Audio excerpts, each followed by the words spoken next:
वर्णिवेशरमणीयदर्शनम् मन्दहासरुचिराननाम्बुजम्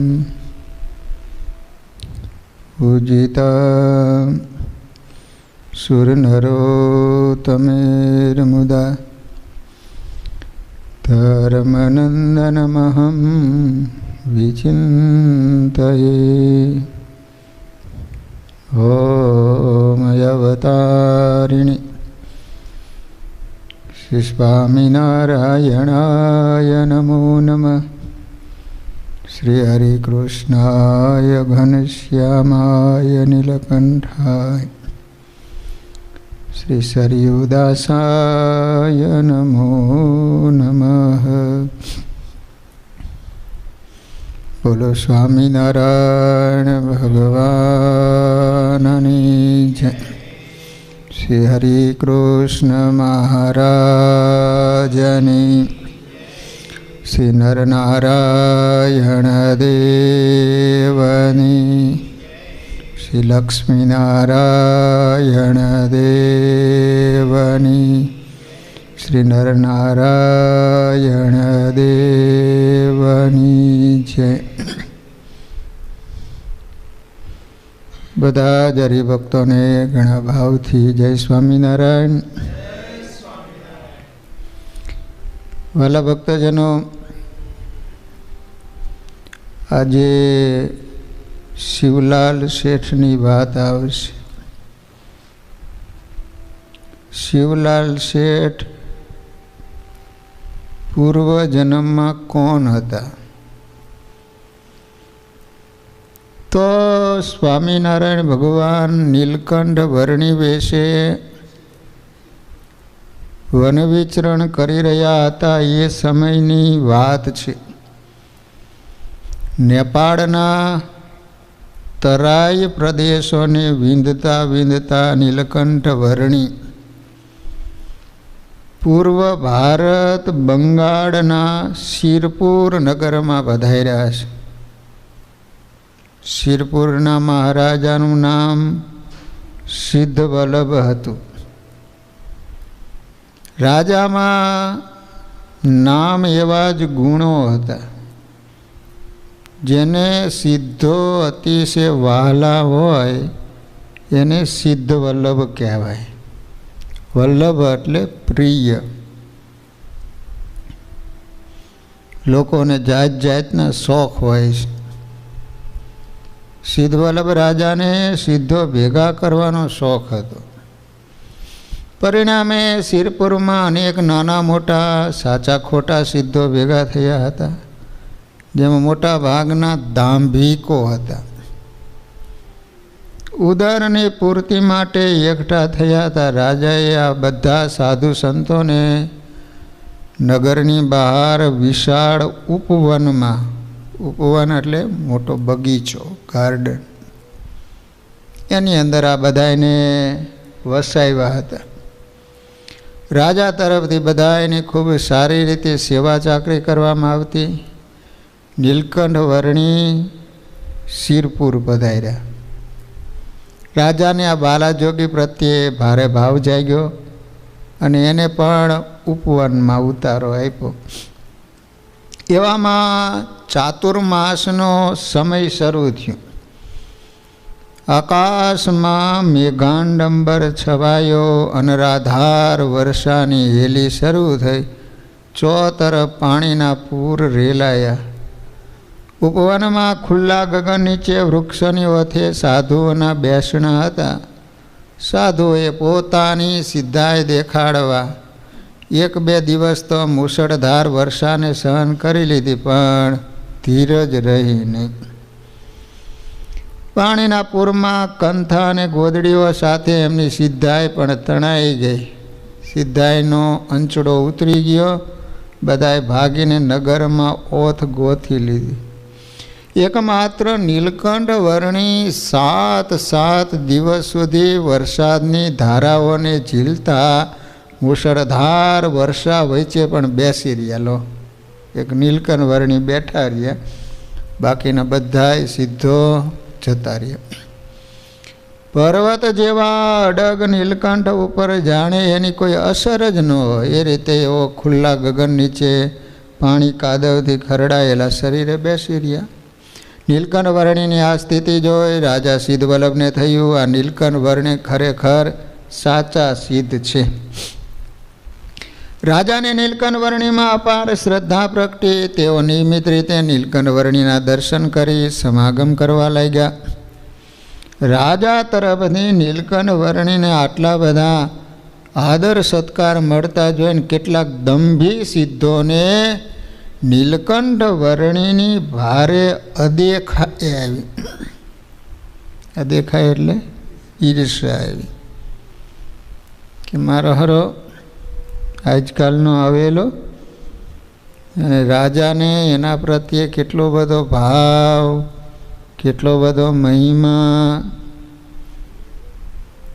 એટલે શું કરશું હવે. તેઓએ એક રાત્રે નીલકંઠ વર્ણિને મારી નાખવા માટે પથ્થરોનો વરસાદ વરસાયો, પરંતુ નીલકંઠ વર્ણિનો વાળ પણ વાંકો ન કરી શક્યા. કોઈ અદ્ભુત દૈવી શક્તિથી પથરાવાની પાળ બંધાણી અને નીલકંઠની રક્ષા થઈ. રાજા સિદ્ધવલ્લભે જ્યારે આ વાત જાણી ત્યારે એમને ભારે દુઃખ થયું અને આ અનાળી તત્વને પકડીને સજા કરવાનો આદેશ આપ્યો. રાજ સૈનિકોએ દુષ્ટ લોકોને પકડ્યા, દંડ દેવાની તૈયારી કરીને. ત્યારે નીલકંઠ વર્ણિએ રાજાને કહ્યું, જીવ તો અજ્ઞાની હોય એને ક્ષમા કરવી એ આપણો ધર્મ છે. ભગવાન અને જીવ એમાં આટલો જ ફરક.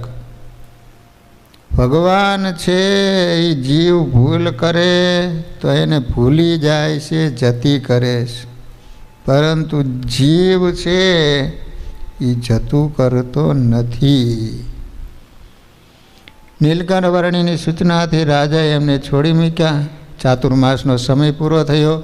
નીલકંઠ વર્ણિ હવે આગળની યાત્રા ચાલુ રાખવાની હતી એટલે રાજા સિદ્ધવલ્લભ પાસે રજા માગી. મુમુક્ષુ રાજાએ વર્ણિને રોકવા ઘણી આજીજી કરી, પણ વર્ણિ ઉપર એમની કોઈ અસર નહોતી. રાજાની મુમુક્ષુતાથી વર્ણિ ભારે રાજી થયા. તેથી વર્ણિએ કહ્યું કે સિદ્ધવલ્લભ, અમે વધારે રોકાઈ શકીએ એમ નથી, પરંતુ ભવિષ્યમાં અમારી સાથે તમારો મેળાપ જરૂર થશે. આવો નીલકંઠ વર્ણિએ સિદ્ધવલ્લભ રાજાને આશીર્વાદ આપ્યા. કરુણા ભૈરા નયને નીલકંઠ વર્ણિએ સિદ્ધવલ્લભને મર્મમાં આટલા વચનો કહ્યા અને પોતાની અધૂરી યાત્રાના પંથે પગલાં માંડ્યા. ઘણા વર્ષો પસાર થયા. નીલકંઠ વર્ણિની યાત્રા પૂરી થઈ. નીલકંઠ હવે સહજાનંદજી થયા. અનેક ભક્તોના પ્રાણ આધાર બન્યા. ગઢપુરમાં દાદા ખાચરના દરબાર ઘરને પોતાનું ઘર બનાવ્યું. સંવંત 1881ની સાલ બોટાદના મહાન ભક્તરાજ ભગાદોશી ભારે બીમાર થયા. દેહ રહેશે કે નહીં એવી સ્થિતિ થઈ. એ સમયે ભગવાન સ્વામિનારાયણ ગઢપુરમાં બિરાજમાન હતા. મહારાજને ભગાદોશીની બીમારીના સમાચાર મળ્યા. વરસતા વરસાદે મહારાજ બોટાદ પધાર્યા. ભગાદોશી એટલે કોણ? શિવલાલ શેઠના બાપા.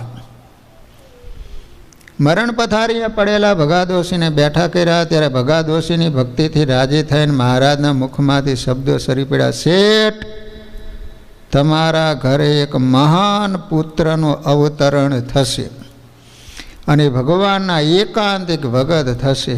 અને એ આશીર્વાદ પડ્યા. સંવંત 1882માં ભગાદોશીના ઘરે પુત્ર રત્નનું અવતરણ થયું. લો, 81માં મહારાજે વરદાન આપ્યું, 82માં દીકરાનો જન્મ થયો. ભગાદોશીના ઘરે પારણું બંધાયું. તેથી પરિવારજનો ખૂબ રાજી થયા. એ જીવાતમાં બીજા કોઈ નહીં પણ પૂર્વ જન્મના સિદ્ધપુરના રાજા સિદ્ધવલ્લભ હતા. શિવલાલ 1.25 વર્ષના થયા. ભગાદોશી એમને ગઢપુર શ્રીજી મહારાજના દર્શને લઈને આવ્યા. બોલો, 1.25 વર્ષનું ટાબરિયું. મહારાજને પગે લગાડ્યા ત્યારે બોલ્યા, ઓહો, આ તો સિદ્ધવલ્લભ રાજા આવ્યા. આમણે તો અમારી ખૂબ સેવા કરી. આ રીતે મહારાજે પ્રસન્નતા વ્યક્ત કરી. એ નાના બાળકના કપાળમાં ચાંદલો કર્યો. ભગાદોશીએ પૂછ્યું, મહારાજ, આનું નામ શું રાખીએ? મહારાજે હસતા હસતા કહ્યું, શિવલાલ રાખો. મહારાજે નામ આપ્યું. આ રીતે રાજા સિદ્ધવલ્લભને આપેલા આશીર્વાદ ફેડ્યા. શિવજી લાલ એવા શિવલાલ ખરેખર કાર્તિક જેવા તપસ્વી અને ઇન્દ્રિય નિગ્રહ થયા. ભગવાન શ્રી કૃષ્ણ ભગવદ્ ગીતામાં કહે છે, શુચિનામ શ્રીમતામ ગેહે યોગ ભ્રષ્ટોભી જાયતે. પવિત્ર એવા ગ્રસ્તાશ્રમીને ત્યાં યોગ ભ્રષ્ટ જીવાત્મા જન્મ ધારણ કરે છે. યોગ ભ્રષ્ટ એટલે શું? સાધના કરતાં કાંઈક અધૂરું રહી ગયું એ પૂરું કરવા માટે પવિત્ર સદગ્રસ્તના ઘરે એનો જન્મ થાય છે. શુદ્ધ આચાર વ્યવહારવાળા મુમુક્ષુઓના ઘરે યોગ ભ્રષ્ટ આત્મા જન્મ ધારણ કરે. ભગવાન શ્રી કૃષ્ણનું આ વચન અહીં સત્ય થયું. ભગવદનિષ્ઠ ભગાદોશીના ઘરે સમાધિનિષ્ઠ શિવલાલ શેઠનો જન્મ થયો. ભગવાન શ્રી સ્વામિનારાયણ ગરડા મધ્ય પ્રકરણના 59માં વચનામૃતમાં કહે છે કે જેને પૂર્વજન્મમાં ભગવાનની કે ભગવાનના ભક્તની પ્રાપ્તિ થઈ હશે તથા એમની સેવા કરી હશે તેને તો આ જન્મમાં ભગવાન કે ભગવાનના ભક્તમાંથી હેત મટે જ નહીં. લો, પૂર્વજન્મમાં અથવા તો આ જન્મમાં ભગવાન કે ભગવાનના સાધુનો ભેટો થયો હોય તો પછી એને ભગવાન અને સાધુમાંથી હેત મટે નહીં. અને હેત થાય જ નહીં તો સમજી લેવાનું કે પૂર્વજન્મમાં એને ભગવાન કે સંતોની ભેટ થઈ નથી. મહારાજના વચનો શિવલાલે સાચા પાડ્યા હતા. બોટાદના નવલખા શેઠ ભગાદોશીના એકના એક પુત્ર શિવલાલે બાળપણથી ભગવાન પ્રાપ્તિની ઝંખના સેવી હતી. ભગવાનના ભક્તમાં રહેતા ધર્મપુરુષ જેવા હતા. બાળપણાની રમતનો ત્યાગ કરી શિવલાલને મંદિરે દર્શન કરવા, મંદિરની નાની મોટી સેવા કરવી, કથા સાંભળવી, કીર્તન બોલવા વગેરે ભગવદ સંબંધી ક્રિયાઓ ખૂબ ગમતી નાનપણથી. બીજું એને કંઈ રમત ગમત ગમે જ નહીં. એમાંય પણ જ્યારે સાધુઓના દર્શન થાય ને ત્યારે તો એમને ખૂબ આનંદ થતો. શિવલાલ અમે 10 વર્ષની ઉંમરના થયા. 10 શું કહેવાય ઇંગ્લિશમાં? 10 years ઓલ્ડ. ઓલ્ડ ન કહેવાય, કહેવાય પૂર્વજન્મના શુભ સંસ્કારો મુમુક્ષુ શિવલાલના હૃદયમાં ધીરે ધીરે પુષ્પની સુગંધની જેમ મહેકી રહ્યા હતા. શિવલાલનું શરીર બાળકનું દેખાતું હતું, પરંતુ એમનું આચરણ કોઈ ઉત્તમ ધર્મ પુરુષને છાજે ને એવું હતું. ઉંમરના શિવલાલ પિતા ભગાદોશી સાથે ચૈત્રી સમયમાં વડતાલ આવ્યા. એ સમયે ભગવાન સ્વામિનારાયણ સ્વધામ પધારી ચૂક્યા છે. મોટા મોટા સંતો અને આચાર્ય શ્રી રઘુવીરજી મહારાજના દર્શન કરી શિવલાલને ખૂબ આનંદ થયો. દેવ દર્શન કર્યા પછી શિવલાલની આંખો રઘુવીરજી મહારાજ ઉપર સ્થિર થઈ.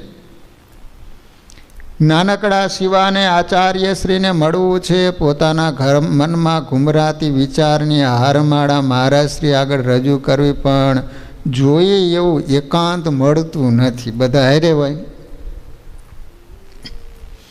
એવામાં એક સમયે રઘુવીરજી મહારાજને એકલા બેઠેલા જોયા.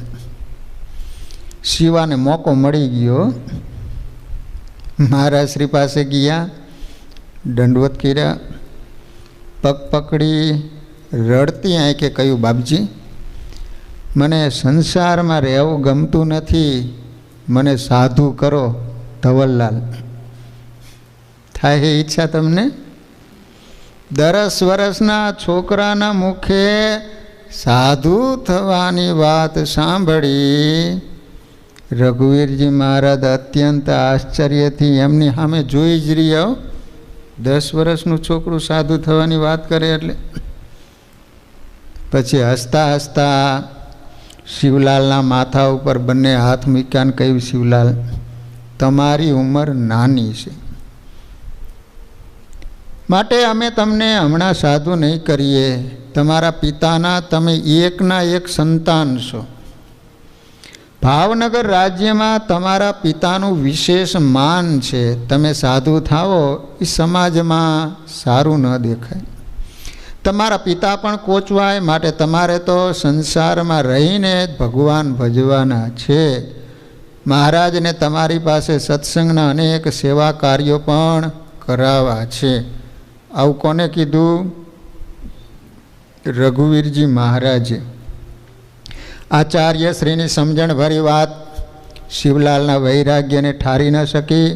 ન છૂટકે એ વાતોને માથે ચડાવી શિવલાલ શેઠ ઘરે આવ્યા. શિવલાલને સદગુરુ ગોપાળાનંદ સ્વામી પ્રત્યે અત્યંત ગુરુભાવ હતો. તેઓ નિયમિત સ્વામીનો સમાગમ કરવા જતા, નિયમિત. એક દિવસ શિવલાલ સદગુરુ ગોપાળાનંદ સ્વામીના દર્શન કરવા આવ્યા. એ વખતે એમણે સ્વામીને પૂછ્યું, સ્વામી મને સાધુ થવાની ખૂબ ઈચ્છા છે. એક જ વાત માંડે છે. એ માટે મેં રઘુવીરજી મહારાજ તથા અયોધ્યા પ્રસાદજી મહારાજ એ બંનેને વિનંતી કરી, પરંતુ એ બંને મને સાધુ થવાની ના પાડે છે. સ્વામી મેં એવા તે કયા પાપ કર્યા હશે તે મને સાધુ નથી કરતા? સ્વામીએ શિવલાલના માથા ઉપર 2 હાથ મેલ્યા. હસતા હસતા કહ્યું, શિવલાલ તે કોઈ પાપ નથી કર્યા, તે તો પુણ્યના પોટલા ભર્યા છે. તે પૂર્વજન્મમાં સાધુ સંતોની ખૂબ સેવા કરી હતી. સ્વયં મહારાજ પણ નીલકંઠ વર્ણી વેશે તારા રાજ્યમાં પધાર્યા, ત્યારે તે એમની પણ સેવા કરી હતી. એ સેવાના પુણ્યને લીધે જ તને આજે સત્સંગનો યોગ થયો છે. શિવલાલ પોતાના પૂર્વજન્મની વાત સાંભળી વિચારે ચડી જતા અને ફરી જન્મ ધારણ ન કરવો પડે એવા પ્રયત્નો કરવાનો દ્રઢ સંકલ્પ કરતા. ધીરે ધીરે સમય પસાર થતો જાય છે. શિવલાલ મહારાજની મૂર્તિમાં મન પરોવી ભજન ભક્તિ કરી રાખે છે. નગર શેઠનો દીકરો હોવા છતાં વ્યવહારમાં મન લાગતું નથી. ભગવાન અને એમના સાધુઓ સાંભળી રાખે છે. સમયે સમયે સંતો બોટાદ પધારે ત્યારે કથા શ્રવણ અને સેવાનો પૂરો લાભ લે. હવે એમની ઉંમર પરણવાની થઈ છે. ભગાદોશી અને પરિવારજનો યોગ્ય કન્યાની શોધ કરે છે, પણ જેનો માયલો સંસારને સ્પર્શ્યો નથી, ત્યાગી થઈ ગયો છે, એવા શિવલાલને મનાવવા કઈ રીતે?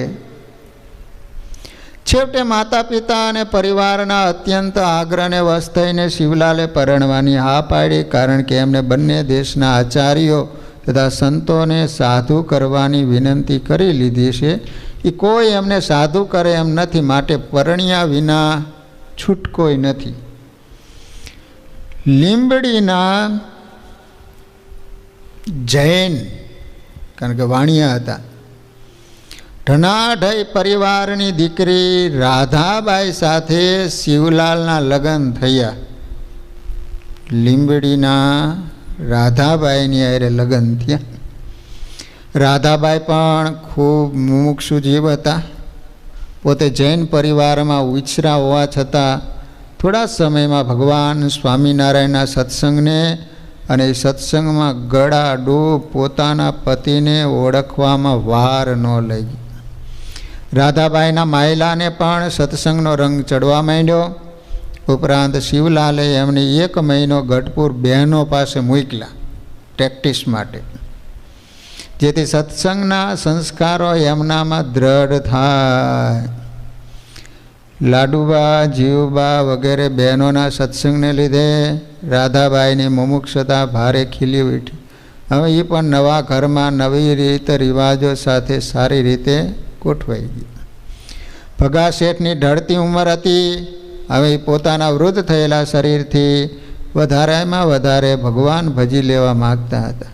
માટે તેઓ ધીરે ધીરે બધો વ્યવહાર શિવલાલને સોંપવા માંડ્યા. શિવલાલ માટે વ્યવહાર માર્ગ કઠણ હતો, પરંતુ ફરજના ભાગરૂપે પિતાની વ્યવહારિક જવાબદારી સારી રીતે ઉપાડી લીધી. લાખો રૂપિયાનો વ્યવહાર ખૂબ ચતુરાઈથી કરવા લાગ્યા. વ્યવહાર મોટો હોવા છતાં એને પોતાના અંતઃકરણને અભડાવવા ન દીધું. એમના ધ્યાન ભજન સત્સંગમાં થોડી પણ ઓટ ન આવવા દીધી, પરંતુ દિવસે દિવસે વધવા લાગ્યા. ભગવાન શ્રી સ્વામિનારાયણનું આશ્રિત છું. સદગુરુ ગોપાળાનંદ સ્વામી મારા ગુરુ છે. મારે એમને રાજી કરવા છે. શિવલાલનું આ લક્ષ્ય હતું. આ લક્ષ્યને તેઓ સતત પોતાની નજર સમક્ષ રાખતા હતા, જેને લીધે તેઓ સંસારમાં રહ્યા હોવા છતાં જળકમળવત રહ્યા હતા. વ્યવહાર માર્ગનું પ્રાધાન્ય હોવા છતાં કૂટનીતિ, મોજશોખ જેવા ફિતૂરથી તેઓ જોજન દૂર રહ્યા હતા. શિવલાલભાઈનો સત્સંગ નિત્ય ચડતો ને ચડતો હતો. એમની દરેક ક્રિયામાં શ્રી હરિ પ્રત્યેનો ભાવ, ભક્તિ અને સ્મરણ વધતા જતા હતા. શિવલાલભાઈ દરરોજ વહેલા બોટાદના મંદિરમાં નિત્ય પૂજા કરવા પધારતા. મંદિરમાં પૂજા રાખતા. સવારે વહેલા ઉઠી નાહી ધોઈને મંદિર જતા રહે. ગામડામાં પહેલો એવો જ રિવાજ હતો, મંદિરમાં પૂજા રાખતા.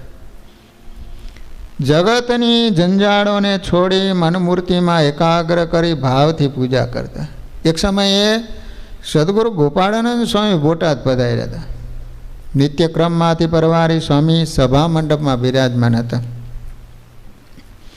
એ સમયે શિવલાલભાઈની પૂજા પૂરી થઈને સ્વામીના દર્શને આવ્યા. સ્વામી કે, શિવલાલ, તારી પૂજામાં મહારાજ દેખાયા નહીં, તે તું કઈ રીતે પૂજા કરેશ? શિવલાલે કહ્યું, સ્વામી, હું તો મૂર્તિઓ પધરાવીને માળા કરું છું. સ્વામી કે, શિવલાલ, તું મૂર્તિઓ પધરાવે છે પણ મહારાજને બોલાવે છે કે નહીં? ના સ્વામી. તો સાંભળ શિવલાલ, આપણે પૂજા કરવા બેસીએ ને ત્યારે મૂર્તિ પધરાવીને આહવાન મંત્રો બોલીએ એટલે સાક્ષાત ભગવાન શ્રી હરિ આપણી પૂજામાં પધારે અને આપણી સેવાને અંગીકાર કરે. પણ સ્વામી, મને મંત્રો આવડતા નથી. પછી સ્વામીએ શિવલાલને આહવાન અને વિસર્જન મંત્રો શીખવ્યા અને પૂજા પદ્ધતિની સાચી રીત શીખવાડી. ત્યારબાદ ગોપાળાનંદ સ્વામીની કૃપાથી શિવલાલભાઈની પૂજા એકાગ્રથી થવા લાગી. પછી તો જ્યારે પૂજા કરવા બેસે ને ત્યારે સ્વયં શ્રીહરિ એની પૂજામાં પધારતા, એમનો ભાવ ગ્રહણ કરતા. શિવલાલભાઈ પ્રાતઃ પૂજા કરવા બેસે ને ત્યારે બોટાદ મંદિરમાં રહેતા ધ્યાનાનંદ સ્વામી અને સાંખ્યાનંદ સ્વામી, બે સ્વામી, ધ્યાનાનંદ સ્વામી અને સાંખ્યાનંદ સ્વામી આવીને શિવલાલભાઈની પાસે બેસે અને દર્શન કરે. પૂજા પૂરી થાય ને પછી જ ઊભા થાય. એક દિવસની વાત છે, શિવલાલભાઈ નિત્ય પૂજામાં બેઠા હતા. એ સમયે માલ સામાનના ગાડાઓ આવ્યા. કામદારે આવીને શિવલાલભાઈને પૂછ્યું, શેઠ, માલ સામાનના ગાડા આવ્યા, ક્યાં ઉતારીએ? શિવલાલભાઈએ પૂજા કરતાં કરતાં કામદારોને જવાબ આપ્યો. કામદાર જતો રહ્યો. સાથે સાથે પૂજાના દર્શન કરતા ધ્યાનાનંદ સ્વામી અને સાંખ્યાનંદ સ્વામી પણ ત્યાંથી ઉઠીને જતા રહ્યા. પૂજા પૂરી થઈ. શિવલાલભાઈ દર્શને આવ્યા. સંતો પાસે આવીને પૂછ્યું, આજે તમે મારી પૂજા પૂરી થઈ એ પહેલાં જ કેમ જતા રહ્યા? દરરોજ તો પૂજા પૂરી થાય ત્યાં સુધી બેસો છો. સંતોએ કહ્યું, શિવલાલ, સાંભળી લે, તું લખપતિ છે, શેઠિયો છે, દાનવીર છે, એટલે અમે તારી પૂજામાં નથી બેસતા. પણ તો જ્યારે આહ્વાન મંત્ર બોલે છે ને ત્યારે સાક્ષાત ભગવાન શ્રી સ્વામિનારાયણ આવીને તારી પૂજામાં બિરાજમાન થાય છે. એમના દર્શન કરવા માટે અમે આવીને બેસીએ, પરંતુ આજે તે પૂજામાં અધ વચ્ચે વ્યવહારની વાત કરી એટલે પ્રભુ ઉઠીને ચાલ્યા ગયા. પછી અમારે બેસવાની જરૂર ન રહી અને અમે પણ ત્યાંથી ચાલતા થયા. સંતોની વાત સાંભળી શિવલાલભાઈને પોતાની ભૂલ સમજાયો અને હવે ફરી ક્યારે પૂજામાં કોઈ પ્રકારનું વિઘ્ન ન થાય એવી વ્યવસ્થા કરી. સમય જતાં શિવલાલભાઈની એકાગ્રતા વધતી જઈ. સદગુરુ ગોપાળાનંદ સ્વામી પાસેથી ધ્યાન શીખ્યા. એકાંત સ્થળે બેસી ધ્યાન કરે ત્યારે કેટલોય સમય પસાર થઈ જતો. બોટાદ ગઢપુરથી નજીકનું ગામ ગયા છો તમે? ગઢપુર જાઓ એટલે પહેલું બોટાદ આવે. તો માટે સંતોની અવર જવર વધારે રહે. સદગુરુ ગોપાળાનંદ સ્વામી, સદગુરુ ગુણાતીતાનંદ સ્વામી વગેરે સંતો અવારનવાર બોટાદ પધારતા રહેતા. સંતોના દર્શન અને સમાગમ પ્રાપ્ત થાય એ દિવસો શિવલાલભાઈને સોનાના સાબિત થતા. શિવલાલભાઈની મુમુક્ષતા ભારી હતી, તેથી શ્રીમંતાઈનો મોભો એમને નડ્યો નહોતો. સાધુઓ આવે ને એટલે દાસના દાસ બની જતા અને નાનામાં નાની સેવા જાતે કરવા લાગતા. એ ક્રિયા કરવાનો એમને શોષ ન થતો, જરાય સંકોચ ન થતો. બોલો, સેવા અને સત્સંગના પ્રતાપે શિવલાલભાઈને સંતોનો ખૂબ રાજીપો પ્રાપ્ત થતો. એ રાજીપાને કારણે એમનું અંતઃકરણ માન સરોવરના નિર્મળ નીર જેવું શુદ્ધ અને પવિત્ર થતું જ. એમાંય પણ સદગુરુ ગોપાળાનંદ સ્વામીની કૃપાના કારણે શિવલાલભાઈ જ્ઞાની અને ધ્યાની થયા હતા. લોધિકાના ગામ ધણી દરબાર અભયસિંહજી કહેતા, સદગુરુ ગોપાળાનંદ સ્વામીએ મને અને બોટાદના નગર શેઠ શિવલાલભાઈને ધ્યાનની રીત શીખવેલી. એમની કૃપાથી અમારે 2 પહોરનું ધ્યાન થાય છે. 2 પહોર એટલે 6 કલાક. 6 કલાક ધ્યાન થતું. બોલો, સ્વામીએ કૃપા કરી અમને ધોળે લુગડે ત્યાગી જેવા કરી દીધા છે. હું સંસારમાં રહીને રાજ્ય કરું છું અને શિવલાલભાઈ લાખોનો વેપાર કરે, છતાં અમારા અંતઃકરણમાં એ વ્યવહારના પાસ પડ્યા નથી. આનું કારણ સદગુરુ ગોપાળાનંદ સ્વામીની કૃપા છે. ભગવાન શ્રી કૃષ્ણ ભગવદ્ ગીતામાં કહે છે કે અસંશયમ મહાબાહો મનો દુર્નિગ્રહમ ચલમ અભ્યાસેન તુ કૌંતેય વૈરાગ્યેણ ચ ગૃહ્યતે. હે અર્જુન, ચંચળ મનને એકાગ્ર કરવું ઘણું કઠણ, પરંતુ જો અભ્યાસ કરવામાં આવે તો મનને પણ વશ કરી શકાય. ભગવાનના આ વચનને શિવલાલભાઈએ સાર્થક કર્યા હતા. શિવલાલભાઈના મનની એકાગ્રતાના લીધે એમને ધ્યાન ખૂબ સરળ થતું હતું. મનની એકાગ્રતા સંસારના વ્યવહારમાંથી વૈરાગ્ય અને ભગવાન શ્રી હરિ પ્રત્યે અનહદ ભક્તિભાવને લીધે શિવલાલભાઈની સ્થિતિ મોટા યોગી જેવી થઈ હતી. શિવલાલભાઈ જળમાં કમળ રહે એમ સંસારમાં અનાસક્ત ભાવે રહીને પોતાના કર્તવ્યો બજાવતા હતા. સદગુરુ ગોપાળાનંદ સ્વામી જેવા મહાન સદગુરુની કૃપાથી શિવલાલભાઈની સ્થિતિ ઉત્તમ રાજર્ષિ જેવી થઈ હતી. લો, શિવલાલભાઈના પિતા ભગાદોશી ઉત્તમ ભગત હતા અને ભગવાન સ્વામિનારાયણના અત્યંત કૃપાપાત્ર હતા, પરંતુ તેઓ થોડા વ્યવહારુ જીવ હતા.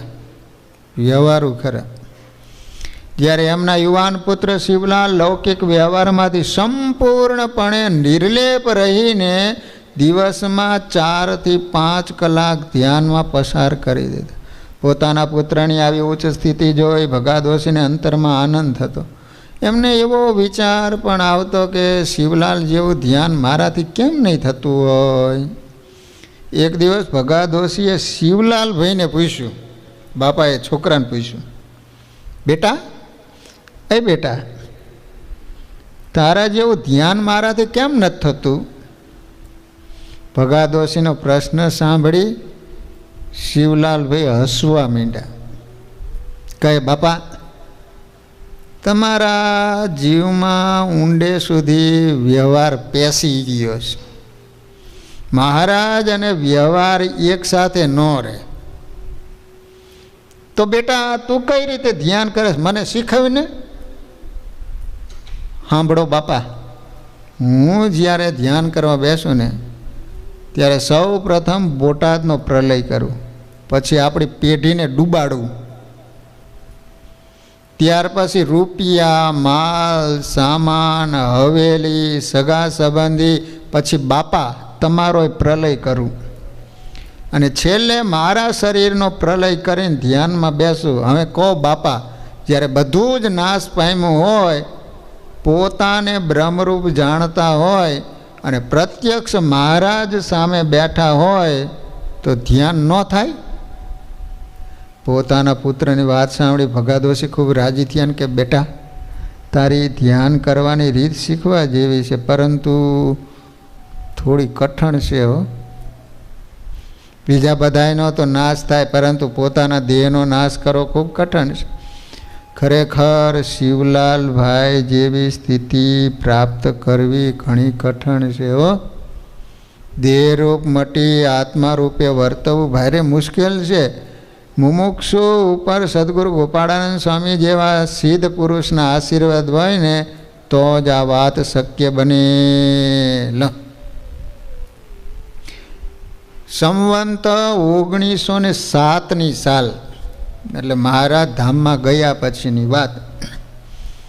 સદગુરુ ગોપાળાનંદ સ્વામી ઉમરેઠમાં બિરાજમાન હતા. ગયા છો ઉમરેઠ? ઉમરેઠ ત્યાં ગોપાળાનંદ સ્વામી બહુ જતા. હમણાં ઘણા દિવસથી સ્વામીના દર્શન ન થયા હોવાથી શિવલાલભાઈ ઉમરેઠ આવ્યા હતા. આ સમયે સ્વામી વ્યાસજી વિરચિત બ્રહ્મસૂત્ર ઉપર સૂત્રાર્થ દીપ નામનું ભાષ્ય લખતા હતા. વ્યાસ ભગવાનનું કરેલું બ્રહ્મસૂત્ર છે, એના ઉપર ગોપાળાનંદ સ્વામીએ ભાષ્ય કરેલું છે. એનું નામ છે સૂત્રાર્થ દીપ. તે પૂર્ણ થવા આવ્યું હતું. શિવલાલભાઈ આવ્યા એ દિવસે ભાષ્ય પૂર્ણ થયું. સ્વામી પાસે એ વખતે થોડા સંતો ને થોડા હરિભક્તો બેઠા હતા. સ્વામી કહે, આજે આ ગ્રંથ પૂરો થયો છે, મારે આ ગ્રંથની પૂજા કરવી છે. સ્વામીજીની મરજી જાણી તકનો લાભ ઉઠાવતા શિવલાલભાઈ કે સ્વામી ગ્રંથનું પૂજન તથા સંતો ભક્તોને રસોઈ મારા તરફથી રાખો. સ્વામી રાજી થયા. પછી બાજોટ ઉપર ગ્રંથ પધરાયો, એના ઉપર ઠાકોરજીને પધરાવ્યા. સ્વામીએ શિવલાલભાઈએ કંકુ, ચોખા, ફૂલહારથી ઠાકોરજી અને ગ્રંથનું પૂજન કર્યું. ચંદનની અર્ચા કરી, શાલ ઓઢાડી, ગ્રંથ પૂજન કરી સ્વામીએ સ્વયં ત્યાં ઉપસ્થિત સંતોના ભાલે ચંદનની અર્ચા કરીને વસ્ત્રો ઓઢાડ્યા. એ સમયે સ્વામીના શિષ્ય કેશવદાસજી સ્વામી સભામાં ઉપસ્થિત હતા. સ્વામી એમને કહ્યું, સાધુરામ, તમે અક્ષરધામમાં જાઓ અને જોઈ આવો કે મહારાજ અને મુક્તોની પૂજા થઈ કે નહીં. બોલો, અહીંયા પૂજા કરી? તો કે અક્ષરધામમાં તું જઈ આય, બધા મુક્તોની ભગવાનની પૂજા થઈ કે નહીં એમ. સ્વામીની આજ્ઞાથી કેશવદાસે સમાધિમાં જઈને જોયું ને તો સ્વયં મહારાજ તથા દરેક મુક્તના ભાલે ચંદનની અર્ચા કરેલી હતી અને ખભે વસ્ત્ર ઓઢાડેલા હતા, પરંતુ એક મુક્તાનંદ સ્વામીની પૂજા નહોતી થઈ. કેશવદાસજી સ્વામી સમાધિમાંથી જાગ્યા, અક્ષરધામમાં જે જોયું હતું એનું વર્ણન કર્યું. સ્વામી કહે, શાંતાનંદ સ્વામી ક્યાં છે? એ મુક્તાનંદ સ્વામીના સાધુ હતા. શાંતાનંદ સ્વામી મુક્તાનંદ સ્વામીના શિષ્ય હતા. જ્યારે બધાનું પૂજન કર્યું ને ત્યારે એ નાહવા માટે ગયા હતા, સ્નાન કરવા માટે. એ આવ્યા એટલે સ્વામી એમની પણ પૂજા કરી. ફરીથી સ્વામીએ કેશવદાસજીને સમાધિ કરાવીને અક્ષરધામમાં મોકલ્યા. ત્યાં જોયું ને તો હવે બધા સદગુરુ અને મુક્તોની પૂજા થઈ રહી હતી. બોલો, અહીંયા સંતોનું પૂજન કર્યું તો અક્ષરધામમાં બધાએ મુક્તોનું પૂજન થઈ ગયું. એક સાધુ બાકી રહી ગયા તો મુક્તાનંદ સ્વામી બાકી રહી ગયા. અહીંયા ભગવાનનું પૂજન થયું તો અક્ષરધામમાં ભગવાનનું પૂજન થયું. લો, આ સંતોની એકતા છે ભગવાનની સાથે. લો, અહીંયા સંતોને જમાડે તો સ્વયં ભગવાન ત્યાં જમેલો. કેશવદાસજી સ્વામીએ એ વાત જાગૃત થઈ, સર્વને કહી, સ્વામી કે આ લોકમાં આપણાથી જે જે સેવા પૂજા થાય છે ને એ અક્ષરધામમાં પહોંચે છે. અહીં સાધુની પૂજા કરવાથી, એમને જમાડવાથી અક્ષરધામમાં બિરાજમાન મુક્તોની પૂજા થાય છે, એને જમાડાય છે. માટે આપણે મહારાજ અને મુક્તોનો ખરેખરો સંગ મળ્યો છે. હવે તો અંતરમાં એનો કેફ રાખીને મસ્તીથી જીવવું અને ભગવાન ભજવા. લો, મસ્તીથી જીવવું. આવો જ એક અલૌકિક પ્રસંગ ધોલેરામાં થયેલો. પ્રસંગ જાણીને મનાય નહીં, પરંતુ પૂર્ણ પુરુષોત્તમ નારાયણના સંબંધે જે થાય છે એ આપણા જેવા પામર જીવોની બુદ્ધિમાં હમાય નહીં. હો, વાણંદની વાટકી જેવડી આપણી બુદ્ધિ, મોટાને માપી શકે. એમને સમજવા પાત્રતા કેળવવી પડે. સદગુરુ ગોપાળાનંદ સ્વામી સાથે શિવલાલ શેઠ પણ ધોલેરા પધારેલા. ધોલેરા એ સમયે મંદિરના મહંત સદગુરુ વિજ્ઞાનદાસજી સ્વામી હતા. વિજ્ઞાનદાસજી સ્વામીએ ગોપાળાનંદ સ્વામીને પૂછ્યું, સ્વામી મારી અવસ્થા વૃદ્ધ થઈ, હવે મહારાજ તેડવા આવે એની વાટ જોઉં છું. તે સ્વામી કહો ને કે મારા અંતરમાં કોઈ વાસના રહી છે કે નહીં? વિજ્ઞાનદાસજી સ્વામીનો પ્રશ્ન સાંભળી સ્વામી અસ્વામીને બોલ્યા, તમે અક્ષરધામમાં જાઓ, ત્યાં આ પ્રશ્ન મહારાજને પૂછજો. વિજ્ઞાનદાસજી સ્વામીને સમાધિ કરી અક્ષરધામમાં જઈ મહારાજને પ્રણામ કર્યા, પોતાનો પ્રશ્ન પૂછ્યો. ત્યારે મહારાજની સેવામાં રહેલા ગોપાળાનંદ સ્વામી બોલ્યા, સાધુરામ, ભજન ભક્તિએ કરીને તમારું અંતઃકરણ નિર્મળ થયું, પરંતુ તમે 3 ઘર કર્યા હતા, તેથી એની ગંધ રહી ગઈ. 3 વાર લગ્ન કર્યા પછી સાધુ થયા હતા. એ રત્ના ભગત હતા, ભાદરા ગામના. અવ્યક્ત રૂપે કારણ શરણમાં પેસી ગયેલી ગંધને કાઢવા તમારે ધ્યાનનો સહારો લેવો પડશે. જેમ જેમ ધ્યાનનું સુખ લેતા જશો તેમ તેમ એ ગંધ ટળતી જશે. વિજ્ઞાનદાસજી સ્વામી સમાધિમાંથી જઈ ગયા. સ્વામીને કે, સ્વામી મેં તમને અહીં પ્રશ્ન પૂછ્યો ત્યારે તમે ઉત્તર ન આપ્યો ને અક્ષરધામમાં કેમ આપ્યો? એટલે અહીંયા ગોપાળાનંદ સ્વામી હતા ને અક્ષરધામમાં હતા. હલા સ્વામી કે, વિજ્ઞાનદાસજી તમે રહ્યા જૂના અને ઉંમરમાં પણ મોટા, મેં જો અહીંયા ઉત્તર આપ્યો હોત ને તો તમને મનાત નહીં, માટે અક્ષરધામમાં ઉત્તર આપ્યો. શિવલાલભાઈ બંને સંતોનો સંવાદ સાંભળી રહ્યા હતા. એને મનમાં અનેક તર્કો થઈ રહ્યા હતા. એ તર્કોને શાંત પાડવા અંતર્યામીપણે સ્વામીએ શિવલાલને કહ્યું, શિવલાલ, શું વિચારો ઉઠે છે? શિવલાલભાઈ હાથ જોડીને કહ્યું, સ્વામી તમે અહીંયા અને અક્ષરધામમાં બંને જગ્યાએ છો? સ્વામી હસતા હસતા કહે, હું એકલો નહીં, તમે બધા પણ ત્યાં જ છો. સ્વામીની વાત સાંભળી શિવલાલભાઈની ગૂંચવણ વધારે ગૂંચવાતી હતી. એટલે સ્વામીએ કહ્યું, શિવલાલ, ગરડા મધ્ય પ્રકરણના 13મા વચનામૃતમાં મહારાજ કહે છે, અમે બોલીએ છીએ તે પણ ત્યાં જ બેઠા થકા બોલીએ છીએ, અને તમે પણ સર્વે ત્યાં જ બેઠા છો એમ હું દેખું છું, પણ આ ગઢડું શહેર કે આ ઓસરી કાંઈ દેખાતું નથી. આ વાત તે વાંચી છે કે નહીં? શિવલાલભાઈ ભાવુક થઈ ગયા અને બોલ્યા, સ્વામી આ વાત તો ઘણી વાર વાંચી સાંભળી હતી, પણ તમારી કૃપાથી આજે સાક્ષાત્કાર થયો. સદગુરુની કૃપાથી શિવલાલભાઈને સત્સંગનો પ્રતાપ સમજાણો, નહીતર જન્મારો નીકળી જાય. છતાંય સારા સારા સત્સંગીઓને પણ ભગવાન શ્રી સ્વામિનારાયણ અને સત્સંગનો મહિમા સમજાતો નથી. આ માટે તો ઉત્કૃષ્ટ મુમુક્ષુત્વની જરૂર પડે, અને એવી મુમુક્ષુતા તો શુદ્ધ ઉપાસનાથી અભરે ભરેલા સદગુરુના સંગે કરીને પ્રગટે છે. સદગુરુના શરણ વિના અંતરમાં પડેલી ગાંઠો પણ ન ઓગળે અને અંતર્યામીની ઓળખાણ પણ ન થાય. માટે જ કદાચ ભગવાન વાલા મોડા મળે તો ચલાવી લેવું, પરંતુ સાચા સદગુરુને શોધી એમની સાથે તાર જોડી દેવો, એ જોડાણ જીવને જીવન સુધી પહોંચાડી દેશે. વિક્રમ સંવંત 1908ની સાલ વડતાલનો ચૈત્ર પૂનમનો સમય પૂર્ણ કરે રઘુવીરજી મહારાજ, ગોપાળાનંદ સ્વામી, ગુણાતીતાનંદ સ્વામી વગેરે સંત મંડળને સાથે લઈ અને ઉમરેઠ પધાર્યા. ગોપાળાનંદ સ્વામી દરરોજ સભામાં મહારાજના અલૌકિક ઐશ્વર્ય અને સર્વોપરીપણાની વાતો કરતા હતા અને સર્વને સુખ આપતા હતા.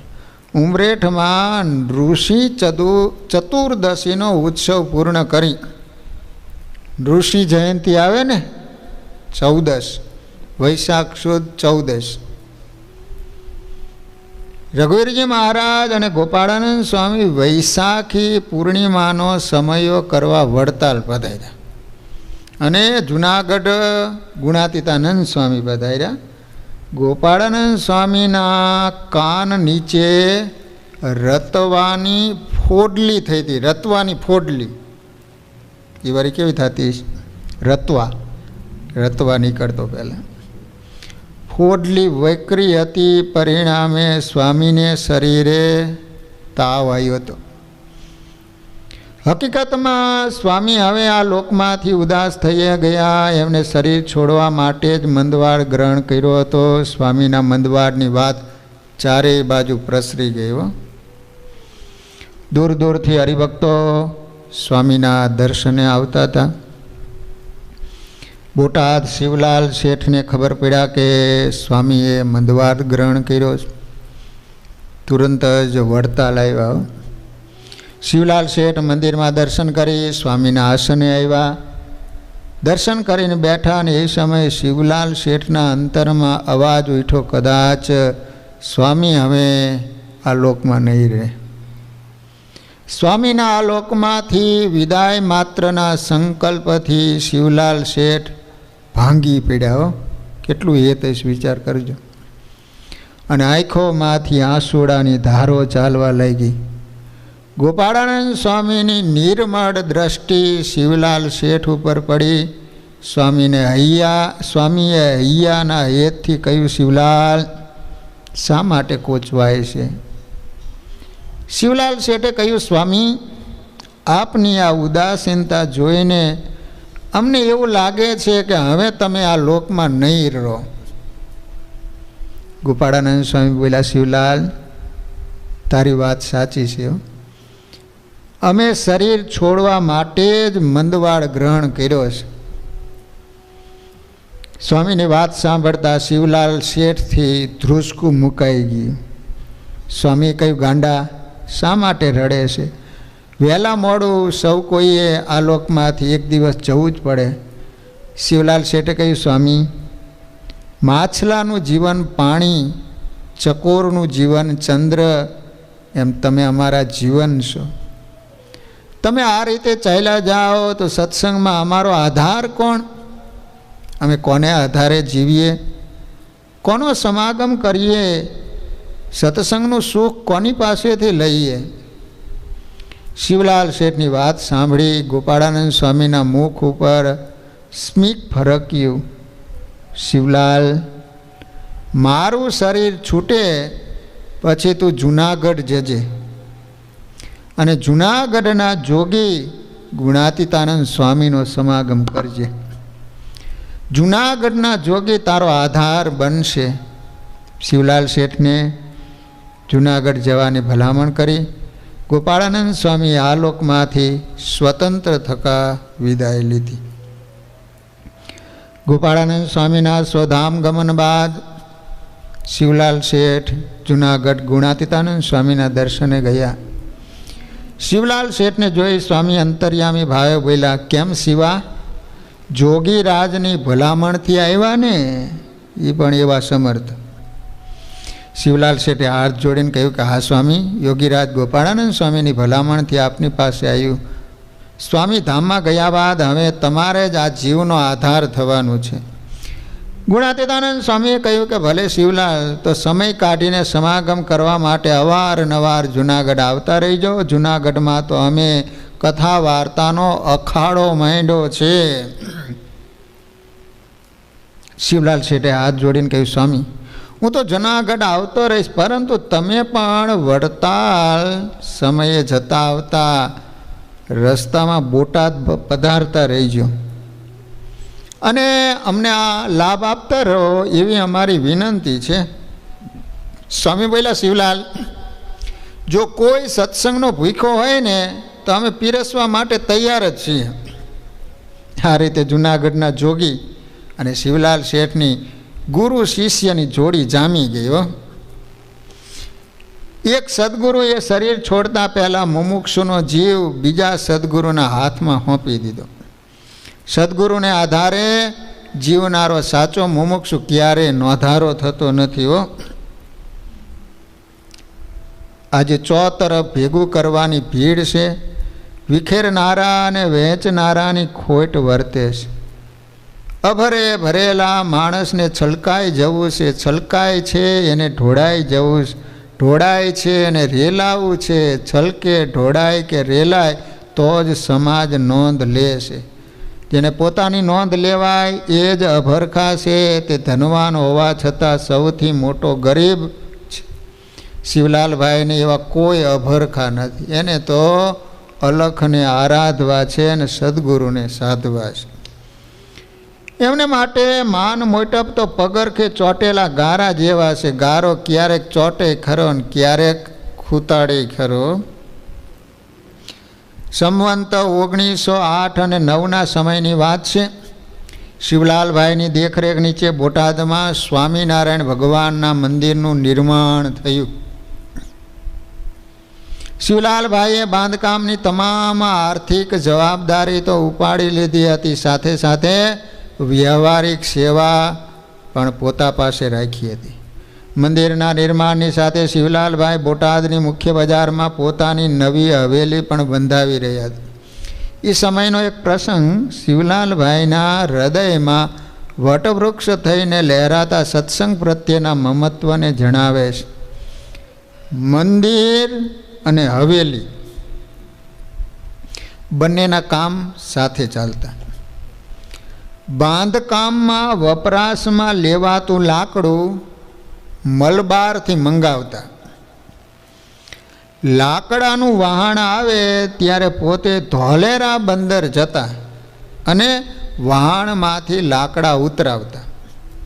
વહાણમાંથી લાકડા ઉતારનારાઓને શિવલાલભાઈ કહેતા, જોઈજો સારું સારું લાકડું એક તરફ રાખજો અને નબળું લાકડું જુદું રાખજો. એ વખતે લાકડું ઉતારનારા અને શિવલાલભાઈની સાથે આવનારા માણસો મનમાં હસે અને અરસપરસ ગુપસુપ કરતા બોલે, જોયું આમ તો ભગત થઈને ફરે છે, પણ જ્યારે વખત આવે ને ત્યારે ભગતની ભક્તિની ખબર પડે. પોતાની હવેલી સારે સારું સારું લાકડું અલગ તારવે, મંદિર માટે નબળું. આખા જગતને અહમ ગ્રંથિ અને સંશય ગ્રંથિ પીડી રહી છે. માણસનો માહિલો ગુલામ થઈ ગયો છે અને ખોખલો થતો જાય છે. અહમ સ્વદ્રોહ કરાવે, જ્યારે સંશય પરદ્રોહ કરાવે. અહમ પોતાના દોષને ઢાંકે અને નજીવા ગુણોની પ્રસિદ્ધિ કરે. સંશય બીજાના ગુણોને ઢાંકે અલ્પ દોષોની હરાજી કરે. આખરે નુકસાન તો પોતાને જ થાય છે. અહીં શિવલાલભાઈ વિશે પણ એવી સંશય ગ્રંથિઓ હતી, પરંતુ એ અજ્ઞાનીઓ અને અમીર શેઠની અમીરાતની ક્યાં ખબર હતી? જુદી જુદી વાતો થતી રહી. લાકડાના 2 વિભાગ થઈ ગયા, ગાડા ભરાઈ ગયા. એક મજૂરે પૂછ્યું, શેઠ, આ સારા લાકડાના ગાડા તમારી હવેલીએ ઉતારીએ ને? પ્રશ્ન સાંભળી શિવલાલભાઈ આંચકો ખાઈ ગયા. એમણે બોલનારા મજૂર તરફ મીઠી નજર કરીને બોલ્યા, કેમ ભાઈ, મને પાપમાં નાખો લાગે છે. મકાન નબળું થશે ત્યારે એમાં રહેનારા એનું સમારકામ કરાવશે, પરંતુ મંદિર નબળું થશે તો ફરીથી કોણ બનાવડાવશે? માટે સારા લાકડાના ગાડા મંદિરે જવા દો, બાકીના હવેલીએ ઉતારજો. શેઠની વાત સાંભળી પહેલાં ગુપસુપ વાતો કરનારાના આંગળા મોઢામાં ભરાઈ ગયા અને મોઢા સિવાઈ ગયા. હો, એમને શેઠ વિશે ખોટું બોલાયું એથી પસ્તાવો થયો. ભગવાન શ્રી સ્વામિનારાયણનો સત્સંગ કહેવા સાંભળવાનો કહેનારામાં પાત્રતા જોઈએ અને સાંભળનારામાં શ્રદ્ધા જોઈએ. જો આ બંનેનો સંગમ રચાય તો માખી જેવા જીવને સૂર્ય જેવો થતા વાર ન લાગે. એકાંતિક સ્થિતિને પામેલા અને પરાપરને જોઈ શકનારા સદગુરુ જ્યારે કોઈ જીવ સામે કૃપા દ્રષ્ટિ કરે ને, ત્યારે એ જીવને વળગેલા અનંત કાળના પાસ નાશ પામે. સામે મુમુક્ષુમાં અપાર શ્રદ્ધા હોય અને સદગુરુના વચનમાં તત્પરતા હોય તો ભગવાન છેટા રહેતા નથી. સદગુરુ ગુણાતીતાનંદ સ્વામી જેવા મહાન કહેનારા હતા તો સામે મુમુક્ષુ શિવલાલભાઈ સાંભળનારા હતા. શ્રોતા અને વક્તા બંનેની જોડ ખુમારીથી ભરેલી હતી. શિવલાલ શેઠ નગર શેઠના દીકરા હતા. અપાર સમૃદ્ધિના સ્વામી હતા. ચાંદીની થાળીમાં જમનારા હતા. ધવલલાલ છે તમારા ઘરે ખાવા માટે ચાંદીની થાળી? આ ચાંદીની થાળીમાં જમનારા હતા. લો, કેટલા સુખી હશે વિચાર કરો. નાયતમાં આબરૂ અને પ્રતિષ્ઠા હતી. તેઓના મનમાં ધન સંપત્તિની કોઈ ધાંખના નહોતી, આણ વૃદ્ધિની કોઈ ચિંતા નહોતી, માન સન્માનનો કોઈ મોહ નહોતો. ગમે એવી વ્યવહારિક પ્રવૃત્તિમાંથી સમય કાઢી તેઓ જુનાગઢ ગુણાતીતાનંદ સ્વામીનો સમાગમ કરવા પહોંચી જતા. હો, અને સ્વામી પણ શિવલાલ શેઠ ઉપર અત્યંત રાજી હતા. અંતરનો રાજીપો દર્શાવતા હોય એમ સ્વામી અવારનવાર બોટાદ પધારતા રહેતા. શિવલાલ શેઠ લખેસરી શ્રીમંત હતા, છતાં સ્વામી ક્યારે લલો ચપો રાખતા નહીં. હો, સમયે સમયે કડવા વેણરૂપી ઔષધ પાઈને સ્વામી એમના જીવને નિરોગી કરતા રહેતા. સામે શિવલાલ શેઠ પણ અતિ મહિમા બુદ્ધિથી સ્વામીના વચનોનું અમૃતની પેટે પાન કરતા હતા. એક સમયની વાત છે. શિવલાલ શેઠ જુનાગઢ પધાર્યા હતા. સંતો ભક્તોની સભા ભરાઈને બેઠી હતી. શિવલાલ શેઠ આ સભામાં હાજર હોય જ, એમાં કંઈ નવાઈની વાત નહોતી. હવે બનેલું એવું કે શિવલાલ શેઠને પેટમાં જરા ગડબડ જેવું હતું, એટલે તેઓએ મોઢામાં કાચી સોપારીનો કટકો રાખ્યો હતો. શિવલાલ શેઠ દાંતથી એ કટકાને ભાંગતા ત્યારે કટ કટ અવાજ આવતો હતો. સ્વામી સમજી ગયા કે શિવલાલ સોપારી ખાય. સ્વામીએ ભર સભામાં કહ્યું, આટલામાં કોણ કૂતરાની પેટે હાડકું કરડે છે? વાણિયાના દીકરા શિવલાલ શેઠ સ્વામીજીની ટકોર સમજી ગયા ને એકદમ ઊભા થઈ બહાર જઈ સોપારી થૂકી પાછા સભામાં આવી હાથ જોડી નિખાલસ ભાવે એકરાર કરીને બોલ્યા, સ્વામી ક્ષમા કરજો, એ હું હતો.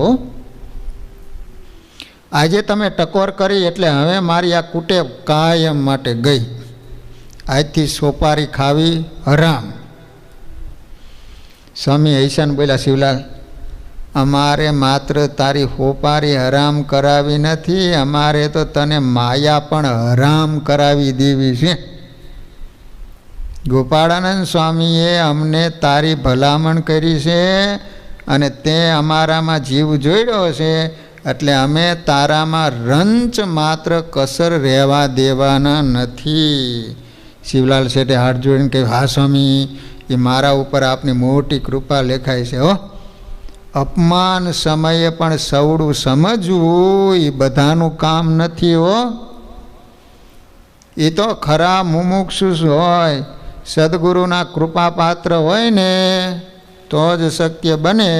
સદગુરુ નિષ્કુળાનંદ સ્વામીએ 64 પદીમાં કહેલા વચનો શિવલાલભાઈના જીવન સાથે મળતા આવે. સમૂહ સમજે શોધતા એવા જોતા ઝાઝા નવ જડે, જેને ન આવડે અવળું લેવા વણ તોડી વિપત જો પડે, એવા જન જગતમાં જાણો ઘર ઘર ઘણા ન હોય. નિષ્કુળાનંદ કહે પરમાણો, સાચા સંત કાવે સોય. લો અમે ધવલલાલના ઘરે ગયા. મેં કીધું, શું તમારે કંઈ વ્યસન છે? તો કે ચા પીવું છું, ચા. તો મેં કીધું ટ્રાય કરો જો તમે. તો કે સ્વામી વાંધો નહીં. તે મૂકી દીધી. હો, બળિયા તો ખરા મૂકી દીધી. નકર ચા મૂકવી અઘરી પડે અત્યારના જમાનામાં પીતા હોય ને. એટલે તુલસીદાસજી કહે છે, જ્ઞાન હથોડા કર ગ્રહી, સદગુરુ ભયે સુનાર, તુલસી તીનો નવ રહે, માર ધાર અને આકાર. સદગુરુના જ્ઞાનરૂપી હથોડાથી મુમુક્ષુના આકાર માત્ર ટળી જાય, વિષય વાસનાની ધારો બુઠી થઈ જાય, સત્વ રજ તમના ભાવોને ઓગાળી અને ત્રિગુણાતીત બનાવી દે છે. સદગુરુ ગુણાતીતાનંદ સ્વામીના મુખમાંથી સતત શબ્દરૂપી હથોડાના ઘા પડતા રહેતા. એ હથોડાના ઘા ઝીલી કેટલાય પામર જીવોના જીવન સુંદર શિલ્પ જેવા કંડારાયા હતા. હો, સ્વામીને વાતો કરવી ખૂબ ગમતી, વાતો સાંભળનારા પણ ગમતા. માટે એક દિવસ કોઈ રાધારમણ દેવની આગળ 500 રૂપિયા મૂકીને જતો રહ્યો. સ્વામી બોલ્યા, આ રૂપિયા દેવ આગળ મૂકીને જતો રહ્યો, એના કરતાં એનો બાજરો લઈને અહીં સમાગમ કર્યો હોત ને તો હું એને બ્રહ્મરૂપ કરી દેત. લો, એક સમય શિવલાલભાઈ જુનાગઢ સ્વામીનો સમાગમ કરવા આવ્યા. એ દરમિયાન તેઓ શહેરમાં ફરવા ગયા. કેટલો હોશિયાર હશે આ વાણિયાનો દીકરો, તમે જોઈજો. એમાં એક જગ્યાએથી હોનું વેચાતું હતું. શિવલાલભાઈને ભાવ વ્યાજબી લાગ્યો એટલે હોનું લીધું. થોડે દૂર ગયા, ત્યાં હોનાના ભાવમાં વધારો જોયો એટલે શિવલાલભાઈ હોનું વેચી દીધું. આ લે વેચમાં રૂપિયા 150નો નફો થયો. વિચાર કરો, લઈને ફક્ત વેચી દીધું તો 150 રૂપિયા. એ સમયના 150 રૂપિયા એટલે લાખો રૂપિયાના આસામી શિવલાલભાઈને આ 150 રૂપિયાની કોઈ ગણતરી નહોતી. એમને મન તો આ રમત વાત હતી. શિવલાલ શેઠને વિના પ્રયોજને અને વિના મહેનતે આ રૂપિયા મળ્યા હતા. એથી એને વિચાર્યું, આ રૂપિયા મારે જૂનાગઢમાં દેવને થાળ અને સંતોને રસોઈ માટે આપી દેવા, જેથી સ્વામી અને સંતો મારા ઉપર રાજી થાય. આમ વિચાર કરતાં કરતાં રસોઈ દેવાના હરખમાં શિવલાલભાઈ મંદિરમાં આવ્યા. જો અમારા જેવો હોય તો રાજી, વાહ હો તમે રસોઈ દેવો, વાહ વાહ, લાવો લાવો લાવો રસોઈ. પણ જો અમે ખખડાવે ગુણાતીતાનંદ સ્વામી. આજની કથામાં શિવલાલભાઈ ઉપસ્થિત નહોતા. કથા પ્રસંગ ખૂબ સારો હતો. સ્વામી જેવા સદગુરુના અંતરમાં ઉત્તમ મુમુક્ષુ શિષ્યને રહસ્યની વાત પાઈ દેવાનો સંકલ્પ હતો. તે સહજ છે. તેથી સ્વામીને સભામાં શિવલાલભાઈની ગેરહાજરી ખટકતી હતી. શિવલાલભાઈ 150 રૂપિયા લઈ સ્વામીના દર્શને આવ્યા. સ્વામી કહ્યું, શિવલાલ, એ શિવલાલ, આજે કથા વાર્તા છોડીને ક્યાં ગયો તો? શિવલાલ શેઠે કહ્યું, સ્વામી, આજે કામ પ્રસંગે શહેરમાં ગયો હતો અને ત્યાંથી જૂનાગઢમાં સંતોને રસોઈ આપવાનો વેંત કરીને આવ્યો છું. સ્વામીએ કહ્યું, કઈ રીતે રસોઈનો વેંત કર્યો? શિવલાલભાઈ કહ્યું, સ્વામી, એક જગ્યાએ હોનું વેચાતું હતું, એ લીધું અને બીજી જગ્યાએ વેચ્યું, એમાંથી 150 રૂપિયાનો નફો રહ્યો. મારે આ 150 રૂપિયા જૂનાગઢમાં દેવને થાળ તથા સંતોને રસોઈ દેવા માટે વાપરવા છે. શિવલાલભાઈના હૈયામાં રસોઈ દેવાનો હરખ હમાતો નહોતો, પણ આ તો સામે ગુણાતીતાનંદ સ્વામી હતા. આ સ્વામી કોઈ રસોઈ આપે એનાથી રાજી થાય એવા નહોતા. એમને તો કોઈ પણ રીતે જીવનું કલ્યાણ થાય એમાં રાજીપો હતો. સ્વામીએ શિવલાલને કહ્યું, શિવલાલ, તને હોનું લેવાનો સંકલ્પ થયો, પણ કોઈ દિવસ કરોડ મણ ઢૂંહા લઈને કમાણી કરવી એવો સંકલ્પ થાય છે? શિવલાલભાઈ કહ્યું, ના સ્વામી, એવો સંકલ્પ તો કોઈ દી થતો નથી. સ્વામીએ કહ્યું, અમને તો મહારાજની મૂર્તિ વિના પ્રકૃતિ પુરુષ અને એનું કાર્ય ઢૂંહા જેવું લાગે છે. એમાં કાંઈ માલ જણાતો નથી. તું આવી કથા વાર્તાનો લાભ મૂકી હોનું લેવા દેવામાં રોકાણો, તે શી કમાણી કરી? સ્વામીના વચનોએ શિવલાલભાઈના અંતરમાં બુદ્ધિનો જે ડોળ ચડ્યો હતો ને એ ટાળી નાખ્યો. સદગુરુ શબ્દની સારડી ઉતરી આર પાર. સ્વામીના વેણે વેણે શિવલાલ શેઠનો સાત્વિક અહંકાર ઓગળી ગયો. એમને 2 હાથ જોડીને કહ્યું, સ્વામી, મારી ભૂલ થઈ, મારે આવું નહોતું કરવું જોઈતું. તમ જેવા સાધુનો સંગ મેલી હોનામાં મન પરોવાઈ એ મારી કસર છે. શિષ્યનો નિખાલસ દિલનો એકરાર સાંભળી સદગુરુનું હૃદય કોળી ઉઠ્યું અને વાત્સલ્યથી ઉભરાયું. શિવલાલ શેઠને માથે 2 હાથ મેલીને સ્વામી બોલ્યા, શિવલાલ, તારી કસર ટાળવા તો તું અહીં આવ્યો છો.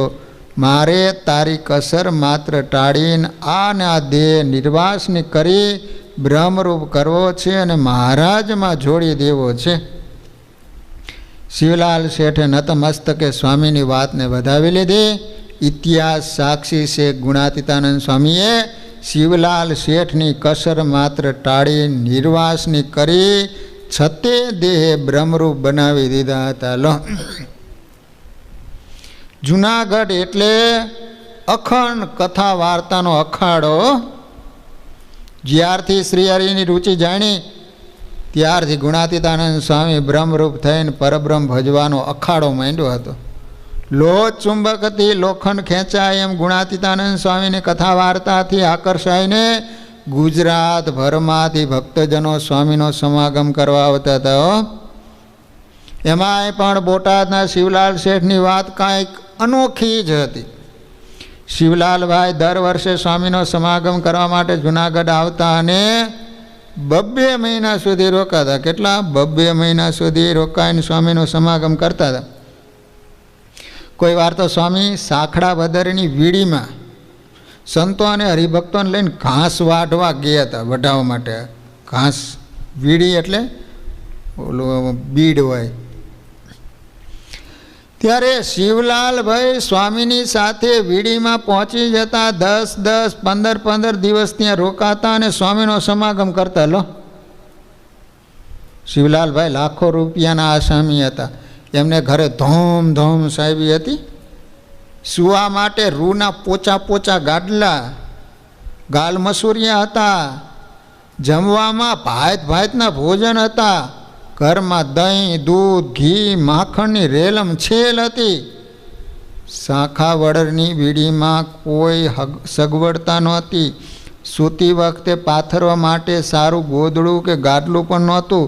શિવલાલભાઈ પથરાળ જમીનમાં પીડા રહેતા હતા. અડદની દાળ અને બાજરાના રોટલાનું સીધું સાદું અને ટાઢું ભોજન જમતા હતા. સ્વામીનો સમાગમ કરવામાં એમને કોઈ અગવડતા આડી આવતી નહોતી. તાડ, તડકો, ભૂખ, તરસ માન અપમાન શરીરના સુખ દુઃખને એને ગણકાર્યા નહોતા હો. શિવલાલ શેઠને સ્વામીના વચનોમાં અગાધ શ્રદ્ધા હતી. સ્વામીનું વચન શિવલાલભાઈનું જીવન હતું. જેમ સુખદેવ અને પરીક્ષિત હતા ને, જેમ નવયોગેશ્વરો અને જનક રાજા હતા, જેમ કૃષ્ણ અને અર્જુન હતા, એમ ગુણાતીતાનંદ સ્વામી અને શિવલાલ શેઠની ગુરુ શિષ્યની જોડી હતી. શિવલાલ શેઠને સ્વામીનો સમાગમ કરી અંતરની કસર માત્ર ટાળવી હતી. સ્વામીને શિવલાલના અંતરમાં રંચ માત્ર કસર રહેવા દેવી નહોતી. ભગવાન સ્વામિનારાયણ વચનામૃતમાં કહ્યું છે, વક્તા સુધો શાંત હોય અને શ્રોતા ઉત્કૃષ્ટ શ્રદ્ધાવાળો હોય તો ભગવાનનો જેવો છે એવો મહિમા યથાર્થ સમજાયેલા. ગુણાતીતાનંદ સ્વામી ઉત્તમ શ્રોત્રિય બ્રહ્મનિષ્ઠ સદગુરુ હતા અને શિવલાલ શેઠ ઉત્તમ મુમુક્ષુ હતા. ગુરુ શિષ્યની આ જોડી અદ્ભુત હતી હો.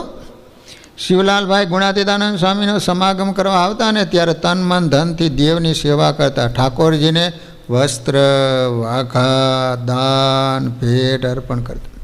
માંદા સંતોની જાતે સેવા કરતા. એમને જોઈએ તે ફળ ફૂલ દવા વગેરે પદાર્થ ભાવથી લાવી આપતા.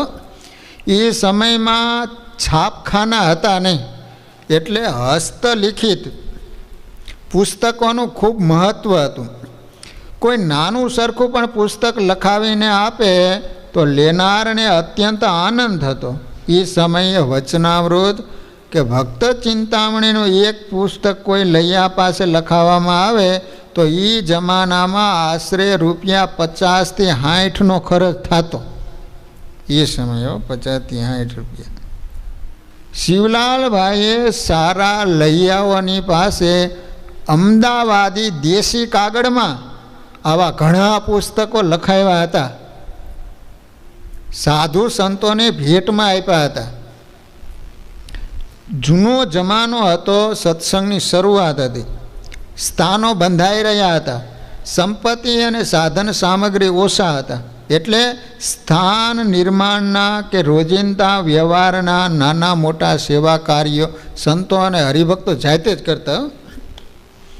પથ્થર કાપવા, પથ્થર ઘડવા, લાકડા કાપવા, લાકડા વેરવા, પતરાળા બનાવવા, લખવા માટેના પુસ્તક પાનાઓ તૈયાર કરવા, લોટ દળવા, થાળ કરવા, ઠામ વાસણ માંજવા વગેરે તમામ સેવા કાર્ય સંતો અને હરિભક્તો જાતે કરતા. ભગવાન સ્વામિનારાયણે કોઈ ગજબ રીતે ગીતાના કર્મયોગને સેવા યોગમાં પલટાવી દીધો હતો. સેવા યોગમાં સમજણ સમર્પણ જળવાઈ રહે, સેવારૂપ પ્રવૃત્તિ માર્ગ અધ્યાત્મ માર્ગમાં ભૂલાવી ન દે અને મુક્તિનું પરમ સાધન સેવા બંધન રૂપ ન થાય, એ માટે મુમુક્ષુને સંત સમાગમ કથા વાર્તાનો ભારે જોગ હોવો જરૂરી. સદગુરુ ગુણાતીતાનંદ સ્વામીએ સેવા યોગની હારોહાર કથા વાર્તાનો જોગ પૂરેપૂરો ભણી લીધો હતો. સેવાય કરવાની, પાછી કથા વાર્તાય કરવાની. નાના મોટા સેવા કાર્યો ચાલતા હોય ત્યારે પણ સ્વામી ખંત રાખીને કથા વાર્તા ભૂલવા દેતા નહોતા. પરિણામે સેવામાં સ્મરણ અને શ્રીહરિના સર્વોપરી મહિમાનો સંબંધ ભારોભાર ભરેલો રહેતો. પરિણામે સેવાનો રંગ કાંઈક જુદો જ રૂપ ધારણ કરતો હતો. જૂનાગઢની બાજુમાં સાંખડાવદર ગામ છે. સાંખડાવદર બિલખા દરબારે તેમજ જૂનાગઢના નવાબે સાંખડાવદરના સીમની વીડીઓ જૂનાગઢ શ્રી સ્વામિનારાયણ મંદિરને અર્પણ કરેલી. ભાદરવા આસોના મહિનામાં ઘાસની વીડીઓ વઢાતી, મોટું મોટું ઘાસ થતું. વીડીઓ વાઢવા માટે કોઈ મજૂર રાખવામાં આવતા નહીં હો. સંતો અને હરિભક્તો સાંખડાવદરની સીમમાં પહોંચતા, સીમમાં ડેરા તંબુ નખાતા અને હરખભેર વીડી વાઢવાનું કામ ચાલતું. ગુણાતીતાનંદ સ્વામી સ્વયં આ સેવા કાર્યમાં સાથે રહેતા. સ્વામી હોય ત્યાં કથા વાર્તાનો અખાડો તો સાથે જ હોય. એક સાથે અનેક દાતરડા ઘાસ વાળતા હોય, એમની પાછળ હાથમાં માળા લઈને જૂનાગઢનો જોગંદર ટહેલતો હોય, બાજુમાં બોટાદના નવલખા શેઠ ભગા દોશીના સુપુત્ર મહામુક્તરાજ શિવલાલ શેઠ હાથમાં વચનામૃતના પાના લઈ વચનામૃત વાંચતા હોય. વીડી વઢાતી હોય પણ સૌના મન વચનામૃતમાં પરોવાયા હોય. સ્વામી અને શિવલાલ શેઠ હારે હારે હાલતા હોય. વચનામૃત પૂરું થાય, ઇતિ વચનામૃત આવે ત્યારે સર્વ સંતો હરિભક્તો વીડી વાઢવાનું બંધ કરે, દાતરડા પરતા મેલે, બધાના મુખ સ્વામી સન્મુખ થાય. સ્વામી વચનામૃતના મર્મો સમજાવે, શ્રી હરિની સર્વોપરી મહિમાની વાત કરે, પછી હરે એમ બોલે ત્યારે ફરીથી વચનામૃત વાંચવાનું અને વીડી વાઢવાનું કાર્ય શરૂ થાય. સેવા અને સત્સંગનો આવો અનોખો સંગમ ન ભૂતો ન ભવિષ્યથી. જેવો હોય ઉનાળાનો તાપ હોય, ગીર તપી હોય, વીડી વાઢવાનું આકરું સેવા કાર્ય હોય, ઉનાળાની ગરમીથી શરીર તપતા હોય, પણ આ બ્રહ્મરસના વર્ષાથી સર્વના અંતર તો હેમાળા જેવા ટાઢા બોળ થઈ જતા હોય. ભક્ત અને ભગવાનનો સંબંધ જગતને સમજાતો નથી, કારણ કે એ સંબંધ સાંસારિક કે લૌકિક નહીં, દિવ્ય અને અલૌકિક હોય છે. ભક્ત અને ભગવાનની સ્થિતિને ઓળખવા એ સ્થિતિએ પહોંચવું પડે. એ તો જ્યારે સાધક મન કર્મ વચને સાધનાના પંથે સાધ્યને પામવા મંડી પડે ત્યારે સદગુરુ કે પરમાત્માની કૃપાથી એ સ્થિતિએ પહોંચાય છે. ભગવાનની સેવા કરવી એ તો બધા માટે સરળ હોય, પરંતુ ભગવાનને મળવા આતુર એવા ભક્તની સેવા શ્રદ્ધા અને ભક્તિ માગી લે. ભગવાન પોતાની સેવા કરનારા ઉપર રાજી થાય, પરંતુ ભક્તની સેવા કરે છે એના ઉપર તો ભગવાન ઓળઘોળ થઈ જાય. શિવલાલભાઈ નગર શેઠ અને લાખોપતિ, પરંતુ એમને સદગુરુઓનું સેવન કરવાથી ભગવાન અને ભક્તનો મહિમા સમજાઈ ગયો. એમને નાનામાં નાના ભગતની સેવા કરવામાં પોતાની સંપત્તિ કે મોટપ આડી આવતી નહોતી. બોટાદની પાસે આવેલા શિરવાણિયા નામે ગીગા ધાધલ કરીને ભગવાન સ્વામિનારાયણના એકાંતિક ભગત હતા. શિરવાણિયા નામનું ગામ છે, શિરવાણિયા, બોટાદની બાજુમાં. અહીંયા ગીગા ભગત હતા, ગીગા ધાધલ. તેઓ બંને આંખે અંધ હતા, પરંતુ એમના આંતરચક્ષુ ભગવાનની ભક્તિ અને સંત સમાગે કરીને ખુલી ગયા હતા. એમને સંતાનોમાં એક દીકરો અને એક દીકરી હતી. દીકરીને પરણાવી સાસરે વડાવી હતી. દીકરો ગોવિંદ ડાયો હતો, અંધ પિતાની ખૂબ સેવા કરતો. સમય જતાં ગીગા ધાધલના પત્ની ટૂંકી બીમારી ભોગવી ભગવાનના ધામમાં સીધાવી ગઈ. હવે જો ભગવાન કસોટી કેવી જ શરૂ કરે. એના પત્નીને લઈ લીધા, પોતે આંખે અંધ છે ગીગા ભગત. એક દીકરો અને દીકરી, દીકરી સાસરીએ છે. હવે છોકરો એક રહ્યો. હજુ થોડા દિવસો વીત્યા હશે ને ત્યાં બીજા સમાચાર મળ્યા કે સાસરે વડાવેલી જુવાન દીકરી વિધવા થઈ છે અને તે હવે પિયરમાં રહી પિતાની સેવા અને ભગવાનની ભક્તિ કરવા ઈચ્છે છે. તેથી ગીગા ધાધલે સુખેથી દીકરીને ઘરે તેડાવી લીધી.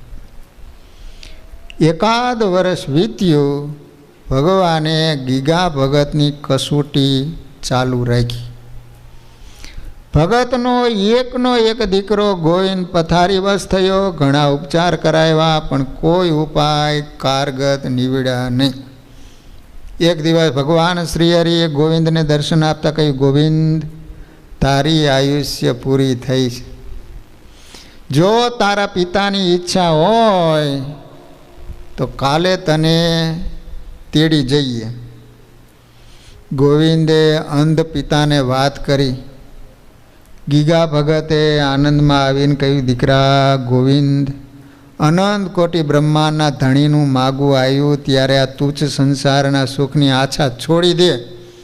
પુરુષોત્તમ નારાયણ સ્વયં જ્યારે તેડવા પધારતા હોય ને ત્યારે એનાથી બીજું રૂડું શું હોય. અને દીકરા, તું મારી જરાય ચિંતા ન કરતો. ભગવાન તો હાથી અને કીડી બધાયનું પૂરું કરે છે ને, તો મારું ધ્યાન નહીં રાખે? મારે તું સુખેથી મહારાજને ધામમાં સીધાયો. અંધ બાપની લાકડી બનેલા ગોવિંદને બીજા દિવસે શ્રીહરિધામમાં તેડી ગયા. ગીગા ભગતે ગામ લોકોનો સહારો લઈ ગોવિંદની ઉત્તર ક્રિયા કરાવી. ઘરમાં હવે અંધ બાપ અને વિધવા દીકરી બે રહ્યા.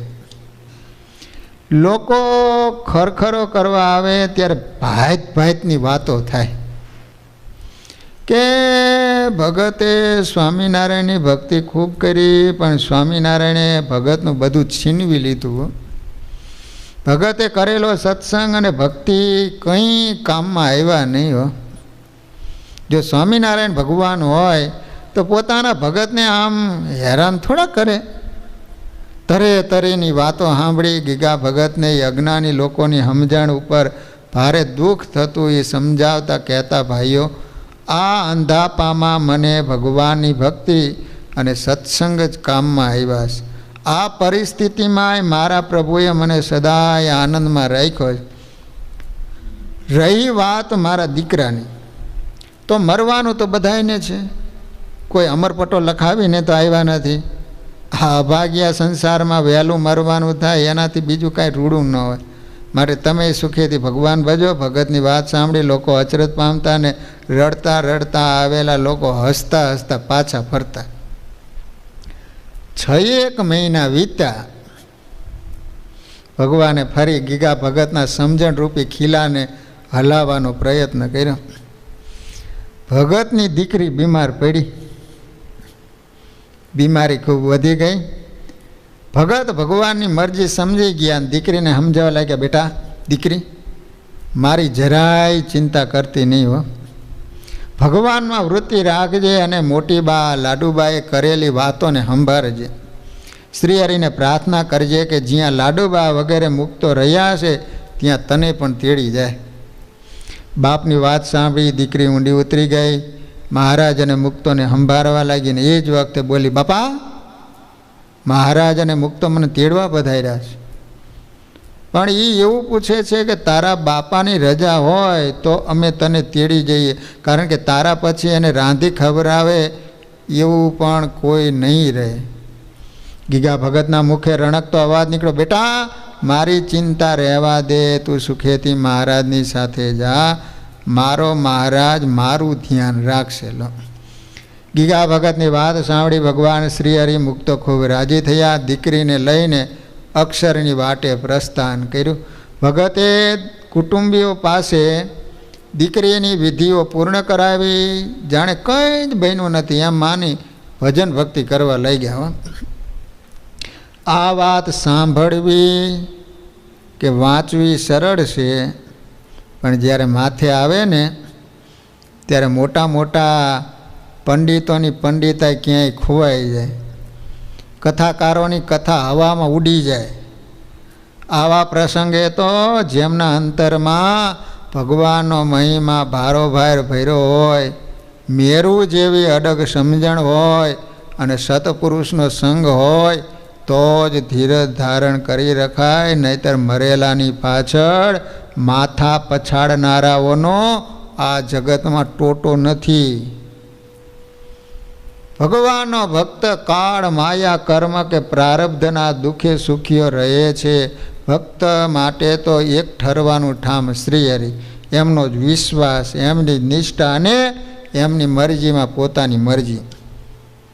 ગીગા ભગતે આ વાતને પોતાના જીવનમાં વણી લીધી હતી. હજારો વંદન આવા ભગતની ભક્તિ અને સમજણને. ગીગા ભગતની સમજણ અને નિષ્ઠા ઉપર ભગવાન સ્વામિનારાયણ વારી ગયા. એ જ દિવસે બોટાદમાં શિવલાલભાઈને દર્શન આપ્યા.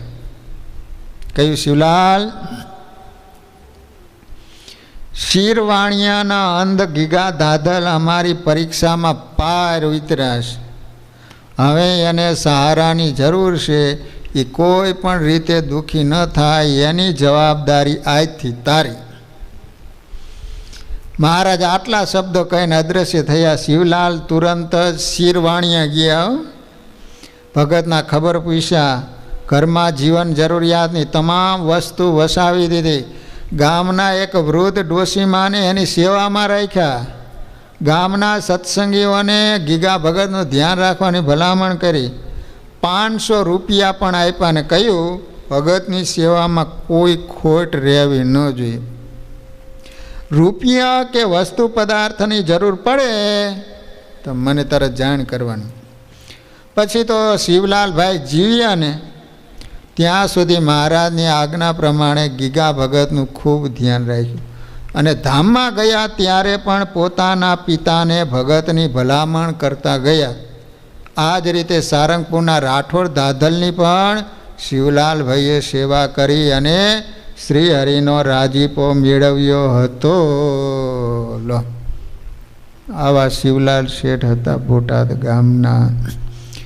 શ્રીપતિમ શ્રીધરમ સર્વદેવેશ્વરમ ભક્તિધરમ આત્મજમ માધવમ કેશવમ કામદમ કારણમ સ્વામિના જય સહજાનંદ મહારાજની. સ્વામિનારાયણ સ્વામિનારાયણ સ્વામિનારાયણ સ્વામિનારાયણ સ્વામી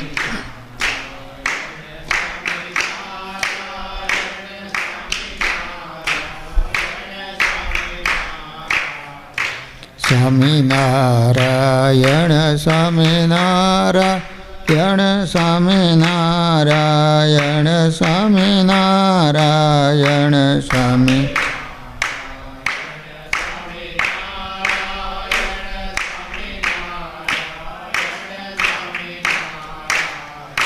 સ્વામિનારાયણ સ્વામિનારાયણ સ્વામી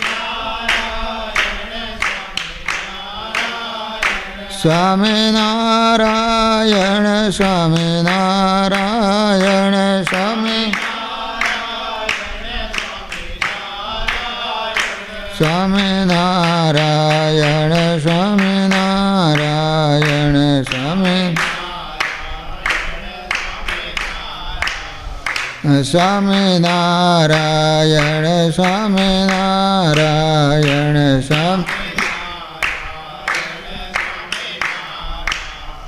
સ્વામિનારાયણ સ્વામિનારાયણ